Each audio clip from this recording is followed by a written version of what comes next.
Last week, I published a video sharing my feelings about Civilization VII. I also published a note to the Facebook Civilization 6 and 7 fan page, hoping to draw attention to it. I'm trying to create content. Content creators need an audience. It's the deal we strike. For this week, I've been a little short on time and don't have a Civilization story ready to publish. I'm working on several videos that I hope to publish over the coming weeks, but for this week, I just wanted to make a short follow-up to my review video, as well as update followers of the channel on some of the videos they should expect to see in the near future.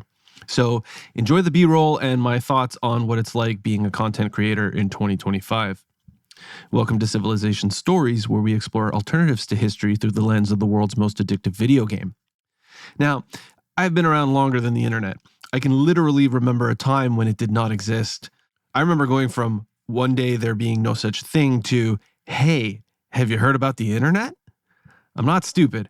I know that there are stupid folks out there, and I know that a lot of them spend their time shitting on whatever they can shit on, like a bunch of troglodytic chimps flinging feces at each other. I mean, it's fine. But I'm one of those happier, more optimistic folks who believe that the world can be a better place than we currently find it.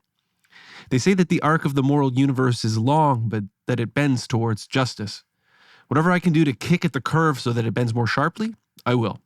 One way I try to do that is by following a passion of mine and using my sound and video editing expertise to create free content about the games of the Civilization franchise.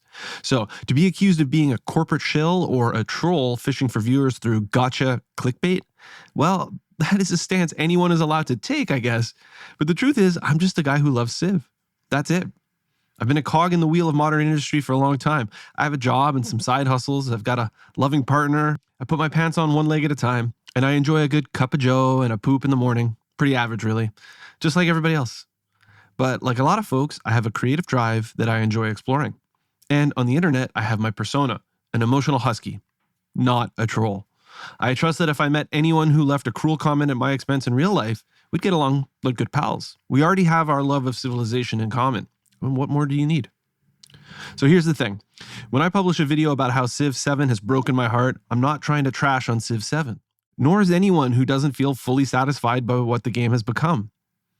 I'm just an honest guy trying to explain a complex idea in as entertaining a way as I can and using my own sense of creativity in so doing. I love the Civilization franchise. It is what this whole channel is about. I loved Civ 6 so much that in my spare time, I wanted to get, let's be honest, evangelical about how great the game is. I even made an entire video about how if you are a Civ player, no matter which version of Civ you love most, you are amazing and better off than someone who doesn't play Civ.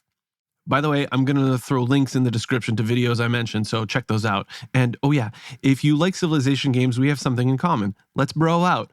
Leave a comment, support the channel by subscribing, make your own Civilization stories. Maybe I'll find a way to put a roundtable together and we can discuss in an open forum what makes Civ games so great. But remember that we're on the same side even when we disagree, so let's support each other. Building a channel on YouTube has been an interesting experience, and last week's video was revealing. For the most part, the comments I received were supportive. From the off, I explained that Civ 7 has been a disappointment and suffers from a fatal flaw that developers at Firaxis are unlikely to backtrack on since it is one of the new game's core mechanics. On YouTube, even people who disagreed with me left thoughtful and insightful comments. The Facebook group, on the other hand, revealed something more sinister. Surely everyone is aware at this point that Civ 7 has divided fans of the franchise. I mean, the internet exists, right? People have to know. Anyway, let's take it as axiomatic that the game is both loved by some and hated by others.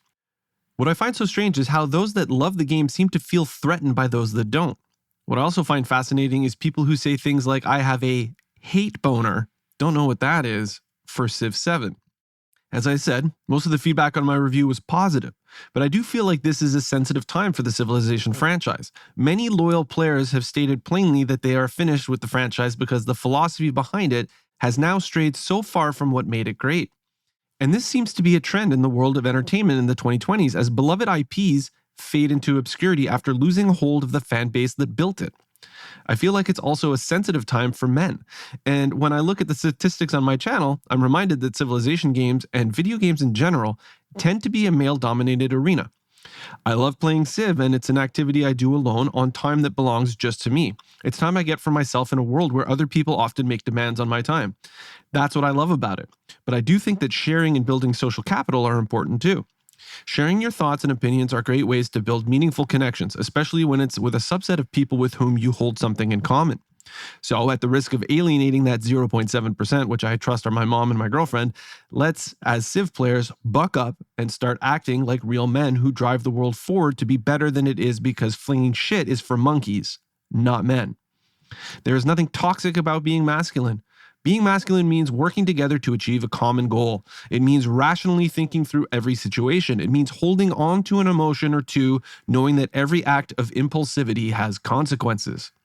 That brings me to the comments I received on my review video. I felt overwhelmed with joy at some of the comments I received.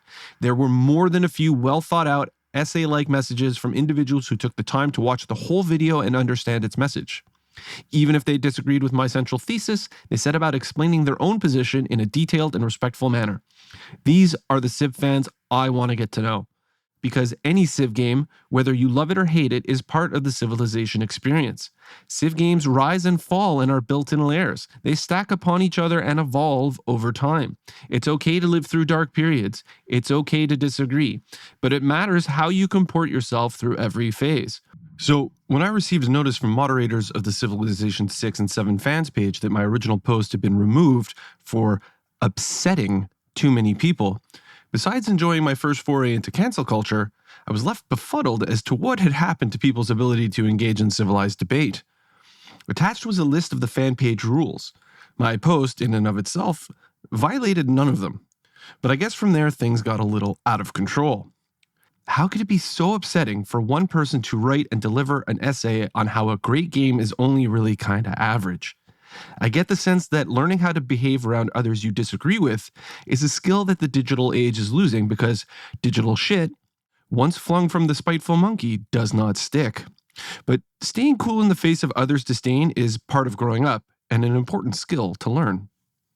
It's important to learn how to win graciously and accept defeat. Rising to the top does not make you a winner no more than a loss makes you a loser.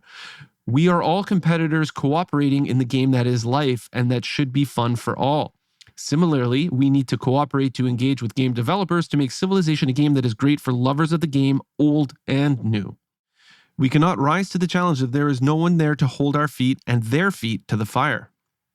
Real peace is built on calm, measured dialogue. It softens rough-cut edges. It moves the world forward. Sometimes being a man means not clicking the send button, and restraint is an underutilized tool in a man's kit. Remember that all of these things, the Civilization games and all the content creators out there making videos and discussing the game, exist to keep us entertained. It all comes from a place of love. Or at least it should. I don't earn anything from making these videos. My channel is far too new and far too small. I make these videos because I have fun playing Civ and I enjoy telling stories. It's something that keeps me entertained. And now, instead of just playing Civ by myself, I use this platform as a way to interact with the wider Civ community. I'd say 90% of it is positive, but humans have a way of clinging more tightly to the negative 10%. I do it, but I'm working on it. I remind myself that an attack on my ideas is not an attack on my identity, and that I am more than a single thought or feeling. So I'm going to keep making videos about Civ even when my free time is in short supply, because the connections I have made are far more meaningful than the slings and arrows I have endured. This channel will be dedicated first and foremost to retelling alternatives to history through games of Civ 6, since as of today, it is still my preferred game. However, I will begin to recount alternatives to history through Civ 7, and am polishing up one where I play as Xerxes. I just finished a game with the 1.1.1 patch playing as Hatshepsut, so followers of the channel should look out for that. The patch did address some issues in the game, and I did find that playthrough more challenging, which was nice. But there is still that fatal flaw which I have no idea how developers are going to address. They have dug their heels into Civ switching pretty hard, and it might be something we just have to live with and accept in this version of the game. I will continue to create guides and videos discussing the nuances of Civ 6, and we'll have one soon examining the competence of the Civ 6 AI. Finally, I want to put to you, the viewers, if there is a Civ-related subject that you think is worth discussing and that isn't talked about enough, let me know. I just might have something to say and we can get the discussion going. I promise to be respectful when offering my points of view and when putting you to task to support your own. At the end of the day, I hope we can widen the sphere of understanding and help shape a more entertaining game for all of us. Thanks for watching, and remember to keep playing and making your own Civilization stories, your own amazing path through history, and I'll see you next time.